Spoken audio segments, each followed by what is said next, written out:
ओम नमो नारायणा। स्वागत है आपका संतोषी माता व्रत कथा में। एक गांव में एक बुढ़िया रहती थी जिसके 7 बेटे थे। 6 बेटे कमाने वाले थे और एक बेटा निकम्मा था। बुढ़िया माँ 6 पुत्रों का झूठा 7वें पुत्रों को देती। 7वां पुत्र एक दिन अपनी पत्नी से बोला, देखो मेरी माता का मुझ पर कितना प्रेम है। वह बोली, क्यों नहीं, सबका झूठा बचा हुआ तुमको खिलाती है। वह बोला, जब तक आंखों से न देखे मान नहीं सकता। पत्नी ने हंसकर कहा, देख लोगे तो मानोगे। कुछ दिन बाद एक बड़ा त्योहार आया। घर में 7 प्रकार के भोजन और चूरमा के लड्डू बने।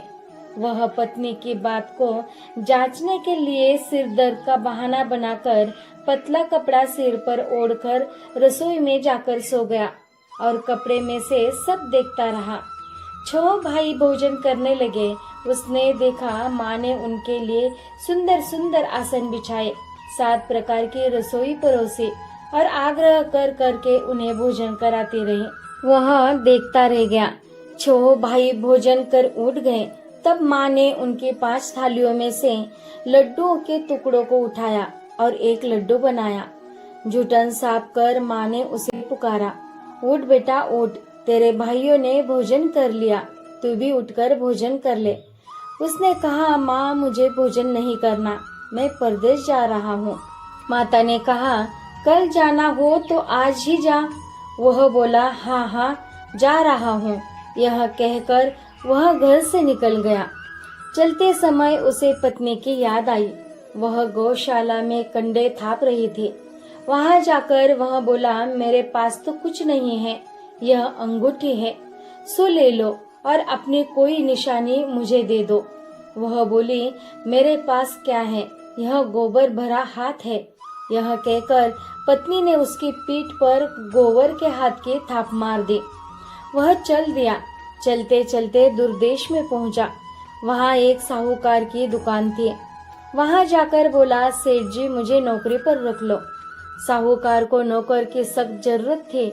साहूकार ने कहा, काम देखकर तनख्वाह मिलेगी। उसने कहा, सेठ जी जैसा आप ठीक समझे। उसे साहूकार के यहाँ नौकरी मिल गई। वह वहाँ दिन रात काम करने लगा। कुछ दिन में दुकान का लेन देन, हिसाब किताब, ग्राहकों को माल बेचना, सारा काम करने लगा। साहूकार के 7-8 नौकर थे। वे सब चक्कर खाने लगे, लेकिन उसने अपनी लगन, परिश्रम और ईमानदारी से सभी को पीछे छोड़ दिया। उसे अपने किए का फल मिला। सेठ ने भी उसका काम देखा और 3 महीने में ही उसे मुनाफे में साझेदारी बना लिया। परिश्रम करते करते 12 वर्ष में ही वह नगर का नामी सेठ बन गया और सेठ अपना सारा कारोबार उस पर छोड़कर बाहर चला गया। इधर उसकी पत्नी पर क्या बीती वह सुने। सास ससुर उसे दुख देने लगे।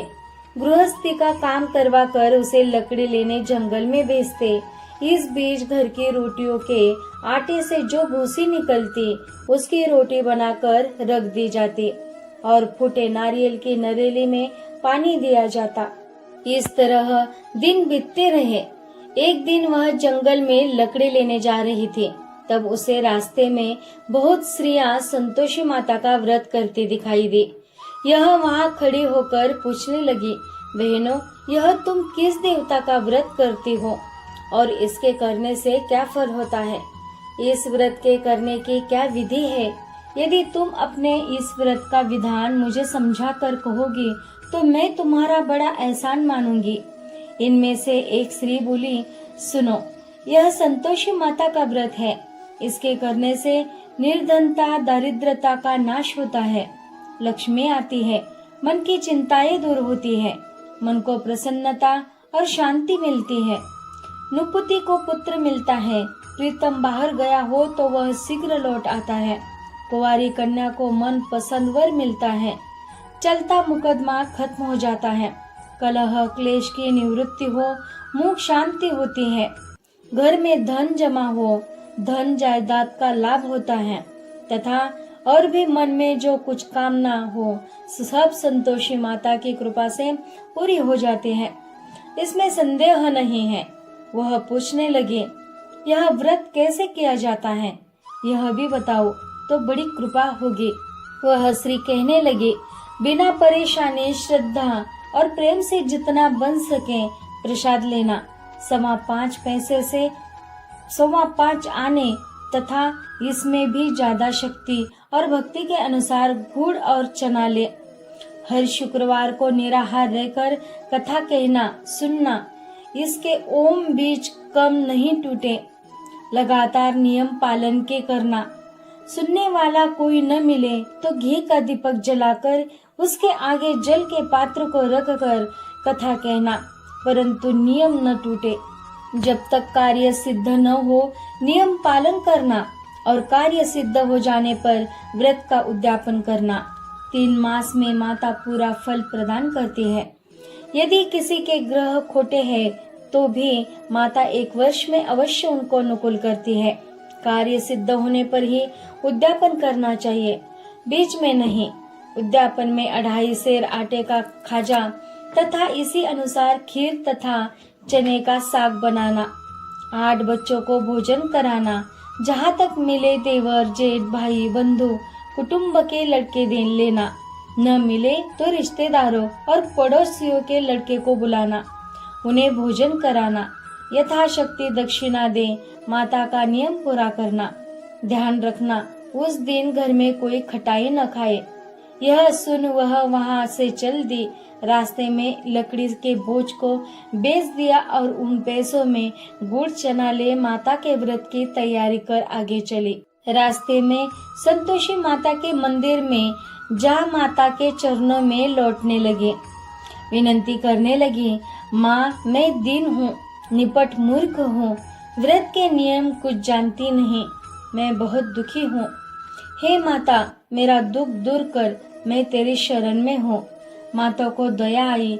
एक शुक्रवार बीता कि दूसरे शुक्रवार को ही उसके पति का पत्र आया और तीसरे शुक्रवार को उसका भेजा हुआ पैसा आ पहुँचा। यह देखकर जेठानी मुंह सिकोड़ने लगे। इतने दिनों बाद इतना पैसा आया, इसमें क्या बड़ाई है। लड़के ताने देने लगे। काकी के पास अब पत्र आने लगे, रुपया आने लगा। अब तो काकी की खातिर बढ़ेगी, अब तो काकी बुलाने से भी नहीं बोलेगी। बेचारी सरलता से कहती, भैया पत्र आए, रुपया आए तो हम सब के लिए अच्छा है। ऐसा कहकर आंखों में आंसू भरकर संतोषी माता के मंदिर जाके मातेश्वरी के चरणों में गिरकर रोने लगी। माँ मैंने तुमसे पैसा नहीं मांगा, मुझे पैसे से क्या काम, मुझे तो अपने सुहाग से काम है। मैं तो अपने स्वामी के दर्शन और सेवा मांगती। तब माता ने प्रसन्न होकर कहा, जा बेटी तेरा स्वामी जल्द ही आएगा। यह सुन खुशी से बावली होकर घर आकर काम करने लगी। संतोषी माँ विचार करने लगी, इस भोली पुत्री से मैंने कह तो दिया कि तेरा पति शीघ्र आएगा, पर आएगा कहाँ से, वह तो इसे स्वप्न में भी याद नहीं करता। उसे इसकी याद दिलाने तो मुझे ही जाना पड़ेगा। संतोषी माता ने उस बुढ़िया के बेटे को स्वप्न में समझाया, पुत्र तेरी घरवाली कष्ट उठा रही है। यह बोला, हाँ माता यह तो मुझे भी मालूम है, परंतु क्या करूं, वहाँ कैसे जाऊं। परदेश की बात है, लेन देन का सारा हिसाब किताब है, कोई जाने का रास्ता नजर नहीं आता। आप ही कोई राह दिखाए कि वहाँ कैसे जाऊं।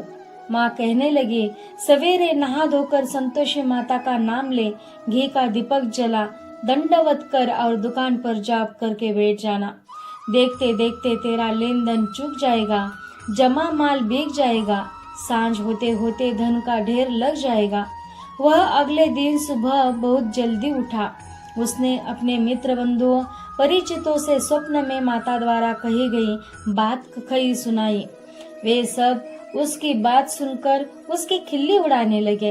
वे कहने लगे कि कहीं कभी सपने की बात भी सच्ची होती है।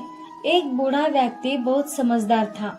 वह बोला, देखो भाई मेरी बात मानो, इस तरह सांझ या झूठ कहने के बदले देवता ने जैसा कहा है वैसा ही करना, तेरा क्या जाता है।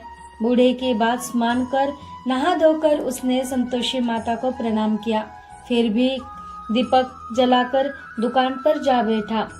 शाम तक धन का ढेर लग गया। वह हैरान हुआ। मन में संतोषी माता का नाम ले प्रसन्न हो घर जाने के वास्ते गहना, कपड़ा व सामान खरीदने लगा।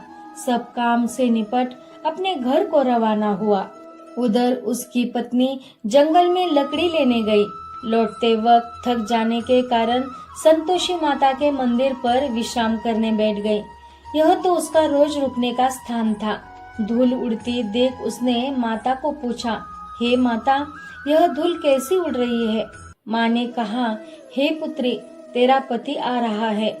अब तू ऐसा कर, लकड़ियों के 3 बोझ बना, एक नदी के किनारे रख, दूसरा मेरे मंदिर पर और तीसरा अपने सिर पर रख।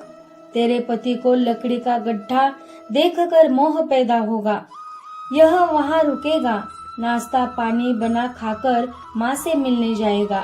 तू लकड़ी का बोझ उठाकर जाना और बीच चौक में गड्ढा डालकर 3 आवाजें जोर से लगाना, लो सासू जी, लकड़ियों का गड्ढा। भूसी की रोटी दो, नारियल के खोपरे में पानी दो। आज कौन मेहमान आया है? संतोषी माँ की बात सुनकर वह बहुत अच्छा माँ कहकर प्रसन्न मन से लकड़ियों के 3 बोझ बना लाई। एक नदी के तट पर, दूसरा माता के मंदिर पर रखा। इतने में ही मुसाफिर वहाँ आ पहुँचा।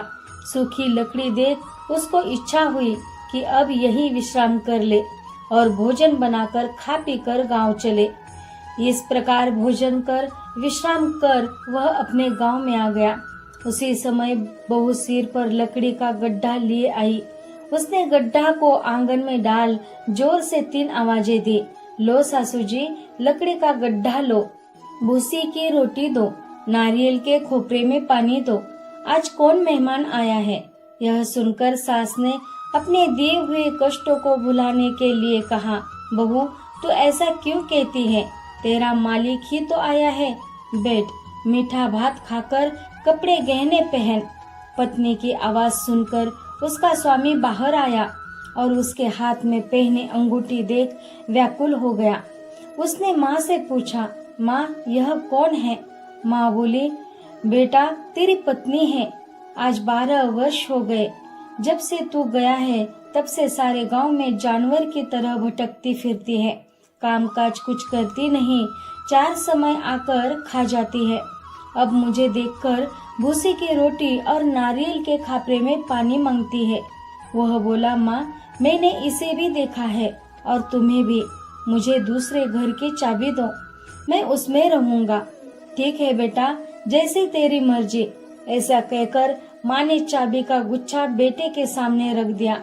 उसने दूसरे घर को खोलकर सारा सामान जमाया। एक ही दिन में वहाँ राजा के महल जैसा ठाट बाट बन गया। अब क्या था, वह सुख भोगने लगी। अगला शुक्रवार उसने पति से कहा, मुझे संतोषी माता का उद्यापन करना है। पति बोला, बहुत अच्छा, खुशी से कर लो। वह उद्यापन की तैयारी करने लगी।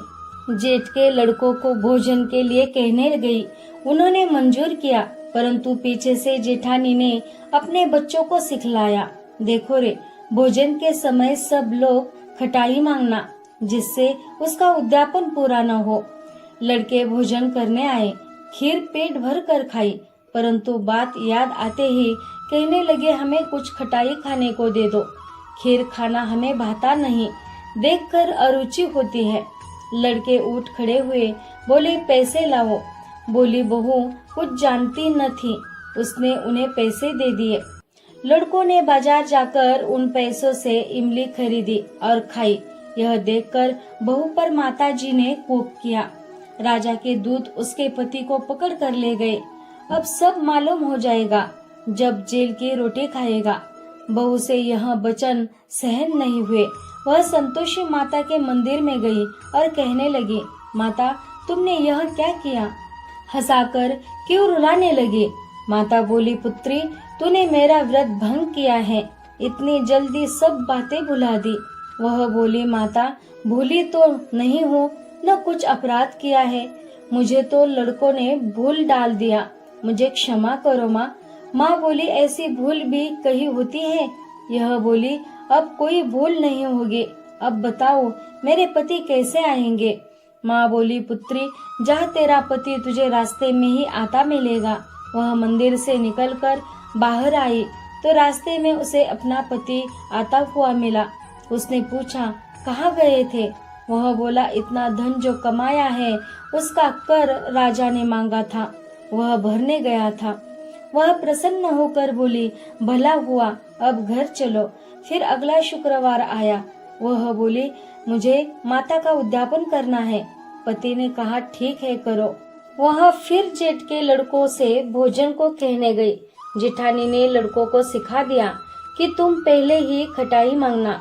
लड़के भोजन करने बैठे, लेकिन भोजन करने से पहले ही कहने लगे, हमें खीर पूरी नहीं भाती, जी बिगड़ता है, कुछ खटाई खाने को दे दो। यह बोली, खटाई खाने को नहीं मिलेगी, खाना हो तो खाओ। उनके उठकर चले जाने पर उसने ब्राह्मण के लड़के को बुलाकर भोजन करवाया। दक्षिणा की जगह उन्हें एक एक फल दिया। इससे संतोषी माता प्रसन्न हो गई। माता की कृपा से 9 माह बाद उसको चंद्रमा के समान एक सुंदर पुत्र प्राप्त हुआ। पुत्र को लेकर वह प्रतिदिन संतोषी माता के मंदिर में जाने लगे। माँ ने सोचा कि यह रोज आती है, आज क्यों न मैं इसके घर चली जाऊं, इसका आसरा देखो तो सही। यह विचार कर माता ने भयानक रूप बनाया। गुड़ और चने से सना मुख, ऊपर से मुंड के समान होठ, उस पर मक्खियां भिन भिना रही थी। दहलीज में पैर रखते ही उसकी सास चिल्लाई, देखो रे, कोई चुड़ैल डाकिनी चली आ रही है, लड़को इसे भगाओ, नहीं तो सबको खा जाएगी। बहू रोशनदान से देख रही थी, वही प्रसन्न हो उठे, आज मेरी माता मेरे घर आई है। यह कहकर दूध पीते बच्चों को गोद उतार दिया। इस पर उसको सास क्रोध भर कर बोली, अरे इसे देखकर कैसी उतावली हुई है, जो बच्चों को पटक दिया। इतने में माँ के प्रताप से जहाँ देखो वहाँ लड़के ही लड़के नजर आने लगे। यह बोली, माँ जी, मैं जिनका व्रत करती हूँ यह वही संतोषी माता है। इतना कह उसने झट से घर के सारे किवाड़ खोल दिए।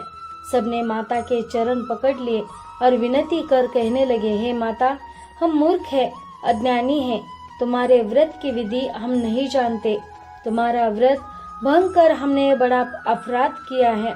हे माता, आप हमारे अपराधों को क्षमा करें। इस प्रकार बार बार कहने पर संतोषी माता प्रसन्न हुई। इसके बाद उसकी सास कहने लगी, हे संतोषी माता, आपने बहू को जैसा फल दिया वैसा सबको देना। जो यह कथा सुने या पढ़े उसका मनोरथ पूर्ण करना। बोलो जय संतोषी माता की। आज के लिए इतना ही। हरि शरणम। ओम नमो नारायणा।